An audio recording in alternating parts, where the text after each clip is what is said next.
दोस्तों, आज से 2 दिन पहले एक खबर सामने आई कि किस तरीके से बंबई हाई कोर्ट ने एक बड़ा फैसला सुनाया। 2006 में हुए ट्रेन में ब्लास्ट के मामले में गिरफ्तार अरेस्टेड 12 मुस्लिम नौजवानों को बाइज्जत बरी कर दिया, यह कहते हुए कि आपके ऊपर लगाए गए आरोप साबित नहीं होते हैं। यह इल्जाम जो आप पर लगाया गया कि आपने हमला किया था और 7 अलग अलग ट्रेन में ब्लास्ट किए थे, यह साबित नहीं होते। हालांकि 2015 में लोअर कोर्ट ने इस मामले में 5 मुस्लिम नौजवानों को सजाए मौत यानी कि फांसी की सजा सुनाई थी और 7 लोगों को उम्र कैद की सजा।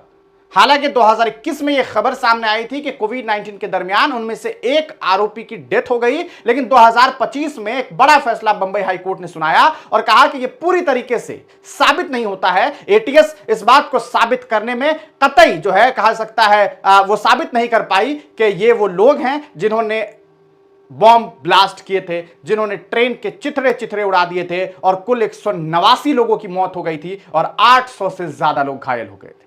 इस बड़े और अहम फैसले के बाद देश में एक बार फिर लोगों को यह लगा कि लोकतांत्रिक सिस्टम जो है वो किस तरीके से काम करती है और फिर वो वाली बात याद आ गई कि कहीं ना कहीं न्याय में देरी एक नाइंसाफी की तस्वीर लोगों के सामने रख देती है। सवाल यह कि जिन लोगों को 19 सालों तक जेल में जिन बेकसूरों को 19 साल तक जेल में बंद रखा गया, उनके उन 19 साल की जिंदगी को कौन वापस लौटाएगा। यह मामला साफ तौर पर सिर्फ 12 लोगों का नहीं है, बल्कि उन 12 लोगों के परिवार की जिंदगी का है। उनका परिवार घुट घुट करके जीवन गुजार रहा था, बच्चे स्कूल नहीं जाते थे, जाते तो यह कहा जाता कि देखो ये आतंकवादी का बच्चा है, यह कहा जाता कि वो आतंकवादी का भाई है, यह कहा जाता कि वो आतंकवादी की मां है, तरह तरह की टिप्पणियां, और यही वजह कि पूरा परिवार मजबूर। लेकिन 19 सालों के बाद इंसाफ मिला और एक बार फिर कांग्रेस ने अपना चेहरा दिखाया, शिवसेना ने अपना चेहरा दिखाया। कांग्रेस की वो लीडर जिसके लिए मुस्लिम नौजवानों ने जम करके मेहनत की, उन्होंने वोट दिया, उन्होंने ये कहा कि ये जो फैसला बंबई हाई कोर्ट ने दिया है ये मुनासिब नहीं है, सही नहीं है, उन लोगों को छोड़ा नहीं जाना चाहिए था।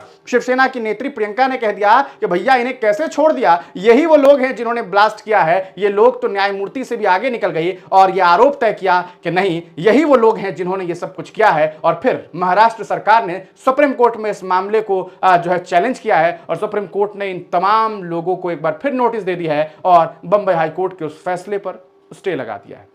यानी कि इस मामले को दोबारा से देखा जाएगा, पड़ताल किया जाएगा, जांच किया जाएगा, लेकिन सुप्रीम कोर्ट ने इस मामले में उन तमाम लोगों को दोबारा जेल में डालने की बात अभी नहीं कही है। कहा गया है कि बस जांच किया जाएगा, दोबारा इस पूरे मामले पर कार्रवाई होगी और फिर सुप्रीम कोर्ट अंतिम फैसला सुनाएगा। लेकिन याद रखिएगा कि इस पर टिप्पणी किसने की? कांग्रेस की नेत्री ने, कांग्रेस के नेत्री के साथ साथ शिवसेना की नेत्री ने, जिनके लिए मुस्लिम नौजवानों ने खूब मेहनत की और वोट दिया। यहां तक कि कांग्रेस के बड़े बड़े मुस्लिम नेताओं ने, चाहे इमरान प्रतापगढ़ी क्यों ना हो, इन लोगों ने खूब मेहनत की और मेहनत का नतीजा यह निकला कि आज जब मुसलमानों को 19 सालों के बाद बेकसूर कह करके जेल से निकाला गया तो सवाल यह करना था कि उनके 19 साल को लौटाएगा कौन। लेकिन सवाल यह हो रहा है कि अरे इन्हें छोड़ क्यों दिया।